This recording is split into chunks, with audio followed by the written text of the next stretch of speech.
nhớ rong nên sợ đâu nó chơi tôi lo nát chảo cái liều nhớ trong thực tế nè sẽ nên dạy cho sáu tuần nó ở bên nó chơi thực tế nó tính nó là nhớ cho bé sáng xăm nữa nó chơi ở nó tính nó là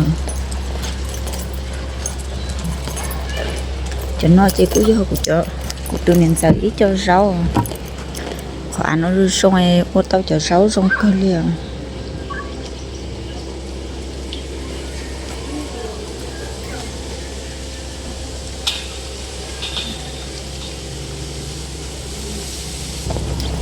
nhớ trong đời bé nó chè lú chè non tu lần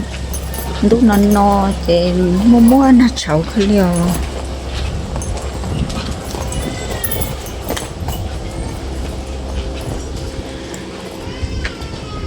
nó bé giờ mua đó tôi nhận sợ cái tôi cường cỡ nó mỏng để chia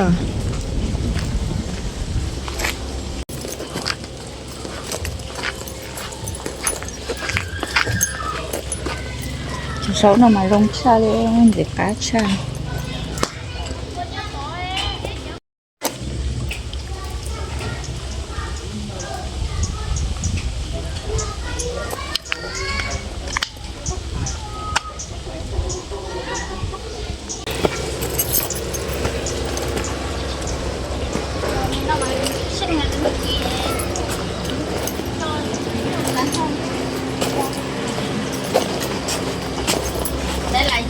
như tôi chúng mò mấy anh sai chụp bó rong rồi số giờ đó khỏi lên ha mà liếp bớt thở nè khỏi chú nó đây chú ít đi nọ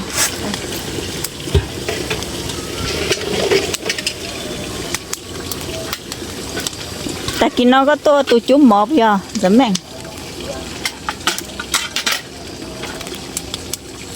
có cha một mỗi nhà hầu đúng không cha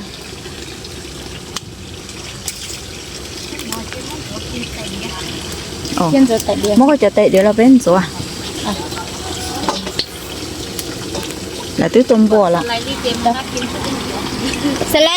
lên nhá hậu chế hậu đấy cái tụi mẹ ăn này giật non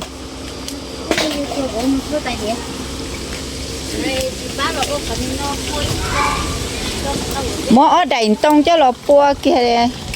cái rong họ lửa mà giờ phải nó tứ mua thế này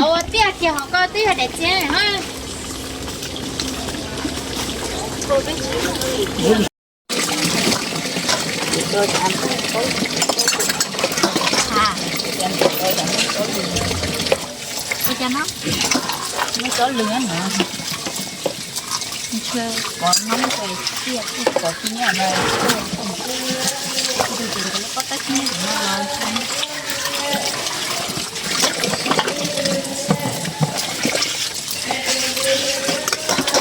trước bây giờ thì mình chứ còn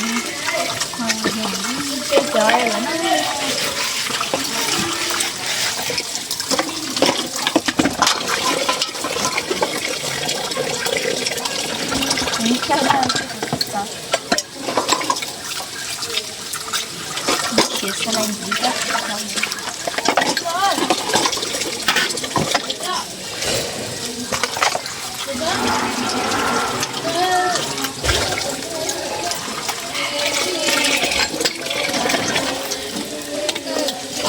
mình nói chuyện nói chuyện tôi ấy đúng rồi mình quán chờ thôi để nước chờ mất đâu chạy rồi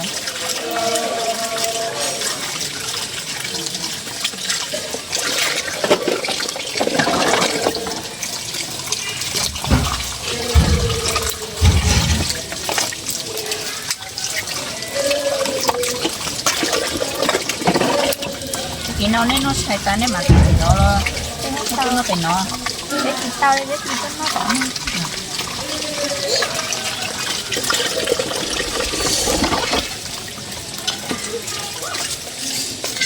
cái nào cứ con số nè sợ lộn sợ lộn đã đi tàn của mới chú đó những cái chiếc con chờ rồi đã lọt ta kìa lấy một món chả lấy nó cho chả dầu của điều cái gì trộn tôi là một cái con mà lên xua cháu nó mà bị nó tao đi đi cả đi phải giờ tao giết nó chả giết tao thư giết thua ăn thế là làm cần đấy nó giết nàng nhưng mà phải móc chân giết đâu luôn giờ đâu luôn có chọn một đó là chỉ là có ca nợ đâu cả chơi tu con no một tháng tu nó mà sạch cũng mua đâu tu phải cái gì tàu gì thế thật thật chán đâu là sạch cũng mua đâu chỉ tu của tàu để có gì có phải luôn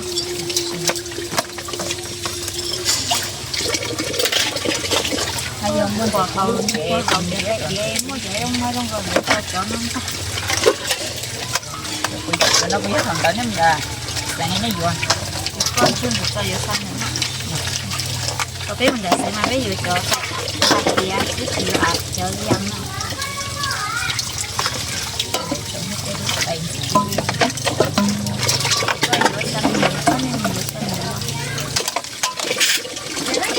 ha có gì không đâu mà tươi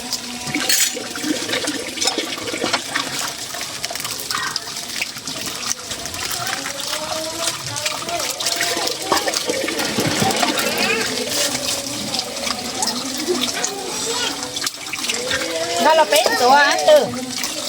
đó là cái bé sủa đó áo tao quên mẹ làm mà đi cái quá chưa một cái kế là một cái hả ốc thành nhớ đâu của anh để linh đi lo à giờ đây chưa đúng rồi mẹ tôi giờ bạn chơi đâu coi giờ bạn chơi cho cái gì cũng cho ốc thành nhé cho nó chưa thua lại cho nó có dễ bó chan được rồi cho nó có dễ để mua cao này hả nữa thật cái đẹp đó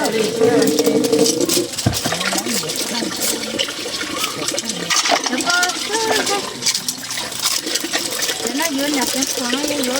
là bột mắm ấy nó có cái một tháo á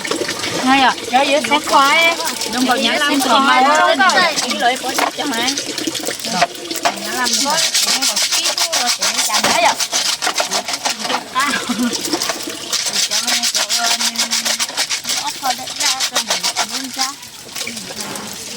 được trời rồi cắt được tan cái một chỗ phục khỏi cho nên là nó được chào chữ của nó là chị trái em chạy đất đào rồi nó nhạt quá mà thật sự quá rồi tự tôi ra chẳng đã tiệc mùa lóc quá ha chẳng được chị trái vậy nè có phải có vừa tức tà rồi vừa tài qua thì tà nó tài thì lấy vừa chợ đúng này à nha không lấy vừa chợ đất đào vừa chợ đúng này chợ đa chợ đúng này thì rồi tài lấy vừa chợ đa thì chợ đúng này người vắng này đẹp đạo mà chợ đa này nè cái anh tông nó chị trả đó là cái là có bộ tu nè lại chưa tin nè lại có chân nó mờ nè có chân nó cầu chúng tôi qua cầu á nó đắp con nó cầu đi cầu cho là ghét rồi trong giờ tao đâu sổ nó tao xong rồi theo đi tàu thế trong nhưng mà của tàu này còn lên tàu có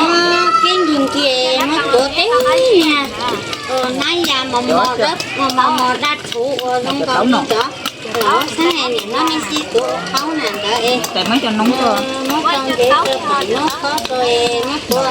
nó kia mà nó còn nóng kia chứ chỗ nó cái rồi thời nóng thì tăng cái tao muốn qua uống không nó cũng có tao mong nó con nóng này nè nó phải có bụi tao con nào bây giờ bé nó cao lúc con nóng này nó kiến không còn nó đi dùng mất cho con đã tới rồi còn mình mất cho con đã tới rồi trời mi nhé ai giờ mua cái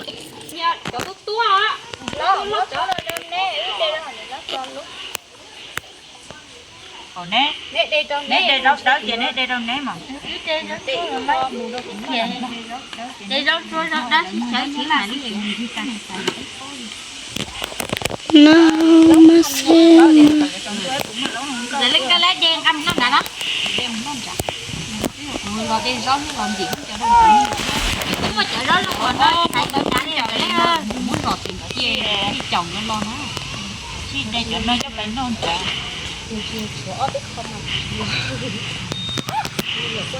trả lời gì vậy đóng nó bây giờ Chạy á nhiều ơi, có dặn thôi. Nó là nó tao chịu cá đi nó rồi vậy yes rồi.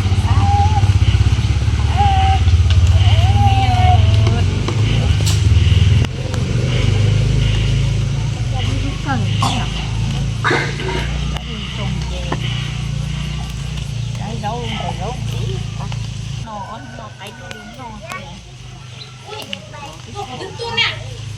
tôi là nó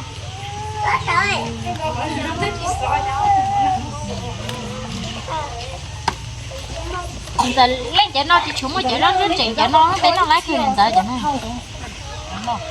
Đúng rồi, ví dụ đi nó tàn đi trên đây muốn tàn đi trên cái hậu Có con rau chín rồi.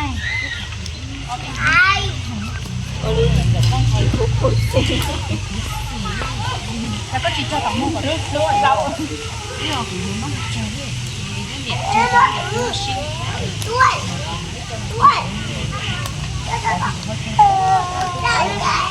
đây đó đó chào nè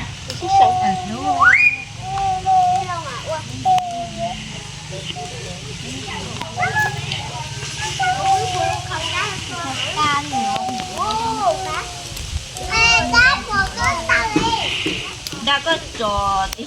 tổ thế nào Chả phải chơi thì phải chơi. phải trò Đừng chạy mà con trái gì cho chú khỏi tu sĩ.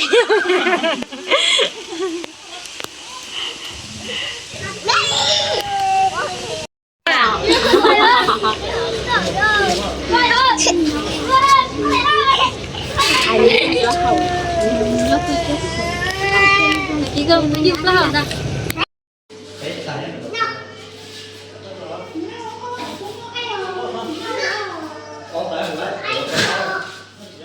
Hay qua tấu làm gì?